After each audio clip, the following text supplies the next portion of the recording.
Kumusta mga kabayan, mga amigo, mga amiga dyan dito sa Las Vegas.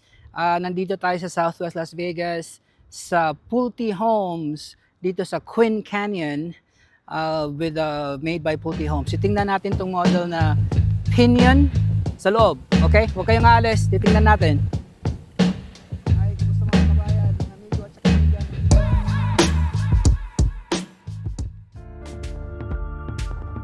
Hello kabayan! Kung bago ka pa lang sa channel na ito o isa ka sa mga bumabalik na manonood, welcome back! Ako si Merloni, isang Pinoy Realtor dito sa Las Vegas. Dito sa channel natin, iniikutan natin ang mga bagong bahay sa mga bagong komunidad mula sa mga sikat na builders dito sa Vegas at Henderson.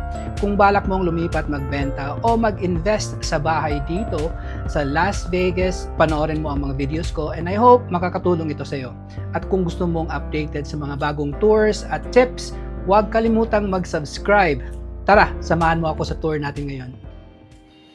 Mga kabayan, kumusta kayo dyan? Nandito tayo sa American West, dito sa Quinn Canyon Community dito sa Southwest Las Vegas.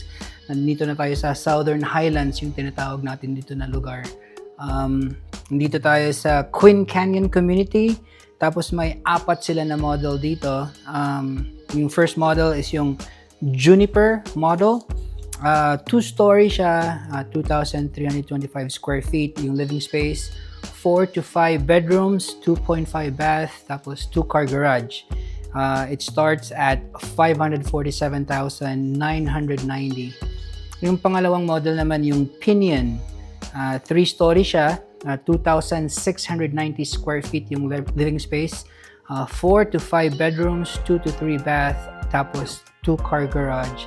And it's priced from $592,000 and $990. Okay? Tapos yung pangatlong model naman is yung Palo Verde na model. 3-story rin siya, 3,074 square feet yung living space, 4 to 5 bedrooms, tapos 2.5 to 3.5 bath, tapos 2-car garage, and it's priced from $622,990. Tapos yung last, yung Mesquite. This is 2-story, 2,255 square feet yung living space, tapos 4 to 5 bedrooms, 2.5 to 3 bath, tapos 2-car garage. It's priced from $538,990. So ito yung apat na model dito sa Quinn Canyon ng American West dito sa Southwest Las Vegas or sa Southern Highlands. So let's watch the property tour. At saka kung may tanong kayo or may comment, just comment below, or much better kung if you could call or text me or email me, and I'll try to answer as soon as possible, mga kabayan. Sige, salamat. Tapos enjoy the tour. Mga kababayan, mga amigo at saka mga amiga, welcome dito sa Las Vegas. Nandito po tayo sa Southwest area, dito sa American West Homes sa Quinn Canyon Community. Titingnan po natin tong Pinion model ng American West. Yung American West is nag-merge na sila sa Pulte, so they're pretty much the same. So itong lugar dito nasa Southwest, it's just about maybe 5 or less than 10 minutes from the 15 highway. Yung 15 highway, yun yung papuntang Utah at saka pa-south, papuntang California. So dun banda, makikita mo na yung mga bukid dyan. Behind the bukid, 4 hours after or 2 hours after ng California ka na. Not really 2 hours. Sa Prim is like 30 minutes and that's California. Pero sa LA, it's like about 4-5 hours. So dyan. So itong Pinion model is a 3-story home. And then may 2,690 square feet siya, 4 to 5 bedrooms, 2 to 3 bath, 2-car garage, and it starts at $592,990. So, ito standard na to yung paved na dito sa labas, driveway. And if you can see doon sa gilid, may gate sila all the way down there, and then yung front landscape is kasama na yan. And then on the other side, sarado ng brick wall yung sa kabila. So isa lang yung gate nila talaga. So dyan. Okay? So ngayon pala yung petsa ngayon is June 12, 2025 for your reference sa price and terms. So hopefully makita nyo ito kaagad, not 5 years from now. So yung date ngayon is June 12, 2025. So pasok tayo. So parang mid-level yung entry niya. It has like around 12 steps going up. Mid-level. So maganda naman. Tapos may veranda dyan sa gitna sa second level. And then maganda naman yung pintuan. So pasok tayo.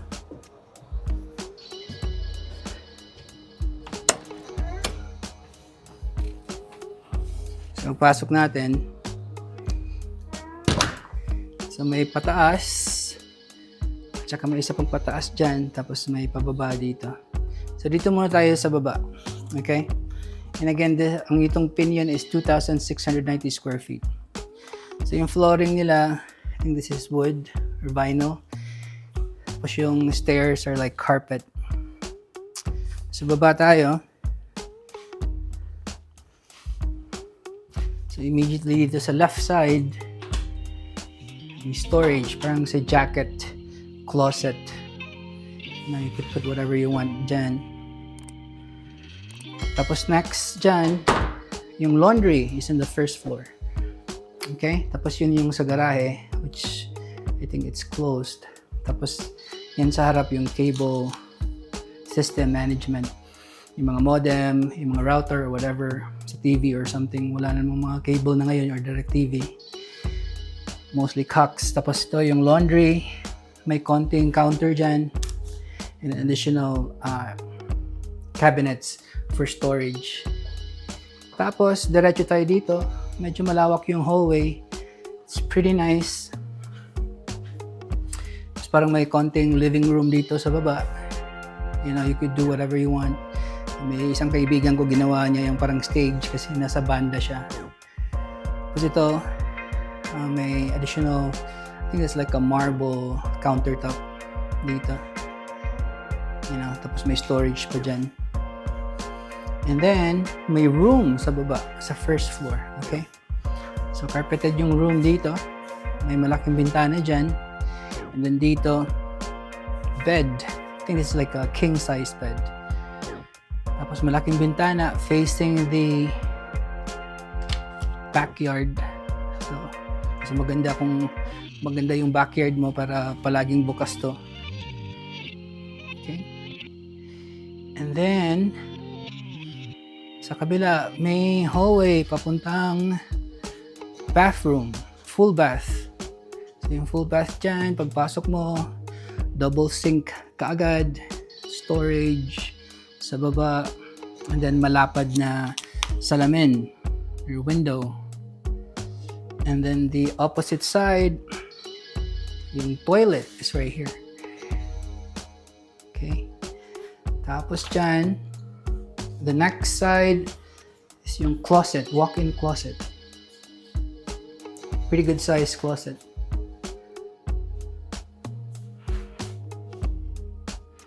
Okay. Tapos sa labas, ito yung walk-in shower. Transparent glass na walk-in shower. So, kitang-kita. Tapos may upuan pa dyan. Then may window. Nakaharap sa gilid ng bahay. And then of course again, yung double sink. Okay? Tapos dyan, yung malaking window, may cabinet. Medicine cabinet pa. Okay, so labas tayo. Punta tayo sa second floor, sa main floor. So, maganda pa yung design dyan, oh. May parang sa wine na lalagyan. Kaya tayo dito. It's about 10 steps. 1, 2, 3, 4, 5, 6, 7, 8 lang pala. 8 and 8. Tapos dito uli. So maganda yung flooring niya. So pag akyat ka agad dito, you could put like a small dining room dyan. Dining table. So open concept talaga siya. Nandyan yung kitchen. Tapos sa gilid ng kitchen, the family room. Tapos may sliding door siya palabas sa veranda. Okay? So it's nice. So ito munang island dito sa kitchen. I think this is quartz or granite. Granite yung ano nila standard. And if you wanna upgrade to quartz, yan, option yan. Plus lots of storage dyan sa taas. Cabinets. This is 9 feet ceiling. Ang first floor was 8 feet ceiling, okay? Lots of storage sa baba. And they got the divided sink. You know. Ang ibang tao gusto nila yung single sink lang. Parang industrial style na stainless steel. And dishwasher. Then may backsplash pa sila. You know. So it's nice. Yung backsplash na all the way to the bottom of the cabinet. Standard microwave and oven stovetop. I think this is a 42 inches na cabinet, so mas maganda kung mas malapit siya sa ceiling, you know, para wala masyadong space. Mr. Fridge. Tapos parang may konting butas dyan sa baba. You could do whatever storage you want dyan.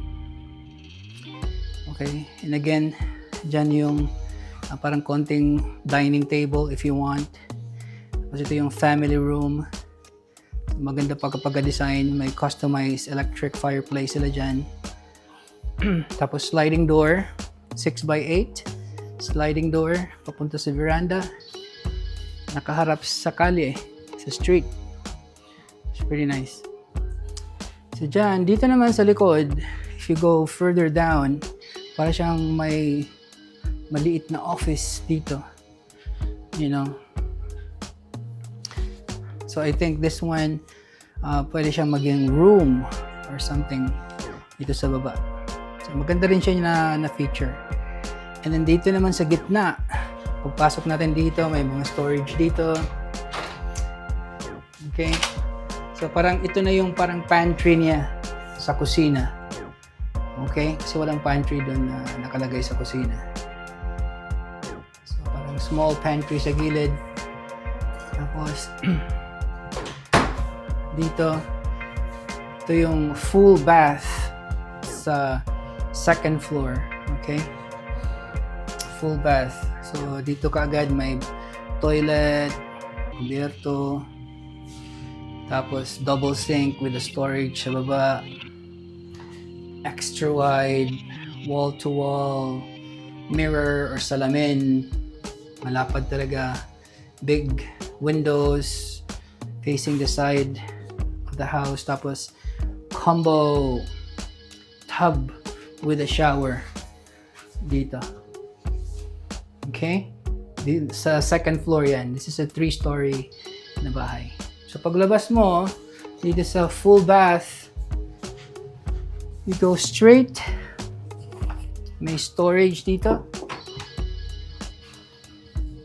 Linens or towels, mga tuwalya, unan, habol. Ano ba yung habol sa Tagalog? Hindi hinahabol ha. Kumot pala, kumot. Talagang Bisaya, ang hirap. Kalisod. Tapos ito, yung sa left side, may dalawang bedroom tayo. Sa left side muna, this is how big their bedroom is sa second floor. Okay? Tapos may nakalagay na fixture dyan para sa fan or lights na gusto nyo mong ilagay. And then they have LED lights. So this is a queen size bed. And then may bintana sila facing the backyard. Tapos may closet with a sliding door. So that's the first bedroom sa second floor. So Remember, may isang bedroom sa first floor na may full bath. Ito yung first bedroom dito sa second floor. Tapos katapat niyan yung second bedroom sa second floor. Diyan. About the same size. Maganda yung accent wall color nila. So ginawa nilang exercise room para pagtapos ng exercise, doble yung kain. Kasi yan, yung window nakaharap sa backyard. Okay? Same on the other room. So yan, yun yung dalawang room with the full bath on the second floor. So akit tayo sa taas pa. So remind ko lang kayo mga kabayan, mga amigo at saka amiga, minsan excited tayo tumingin ng new builds, mga bagong tayong bahay dito sa Las Vegas or Henderson. You know, I advise na dalhin nyo yung realtor nyo tulad ko, you know, so somebody could represent you para may mag-represent sa inyo, and then hindi kayo parang lugi sa negosyasyon. Kasi yung mga salespeople dito sa new builds, you know, they work for the builder, so they want to make more profit with the builder. Okay, so kapag titingin kayo, give me a call or text me, and then samahan ko kayo from start to closing. So ito yung third floor, parang isang kwarto lang siya, and it's the master bedroom. Okay, so parang may konti siyang loft dito or office space. Tapos nandyan yung access sa attic. Okay, so ito yung master bed. Pretty nice. King size bed. Big size room. Ang ganda ng lights, oh. And the third floor is 8 feet. Yung 9 feet is yung second floor lang. At saka yung ground floor is 8 feet. Yung ceiling height, okay? So yan. So yan kalaki. Yung master bed dito sa third floor ng Pinion model. So nakikita nyo dyan. And on the left side, may pintuan papunta sa master bath. So straight down, yung sink, double sink, storage sa baba. Then with a big and wide, malapad na salamin. May medicine cabinet sa gilid. And you go in, on the right side is yung hers and hers. Walk-in closet. Biro lang yan. His and hers, pero more on hers. Siguro. So yan. Tapos, sa kabila naman, the other side, yung banyo, toilet, tapos sa kabila ng toilet, yung walk-in shower. Nice. So yun yung walk-in shower on the master bed. Okay mga kabayan, so yun na yung katapusan ng tour natin, and then kung may mga comment kayo or mga tanong or concerns, comment lang kayo sa baba, or mas maganda if you could call or text me if you have any questions, or you could email me too, and subukan kong sagutin sa lalong mas madaling panahon. So mga kabayan, mga amigo at saka amiga, sa susunod na property tour, new build or resales, you know, just give me a call or text me if you need some help. Tapos, God bless mga kabayan, mag-ingat palagi, and then magdasal palagi. Sige, good night or good day. Kung ito na ang hinahanap mong bahay, o gusto mo ng mas maliit, mas malaki, o nasa ibang lokasyon, kahit resale man yan, masaya akong tumulong sa'yo. Call, text, email, o mag-comment ka lang sa baba kung may tanong ka. Nandito lang ako, ready to help. At kung gusto mong updated sa mga bagong tours at tips, huwag kalimutang mag-subscribe. Maraming salamat sa panonood.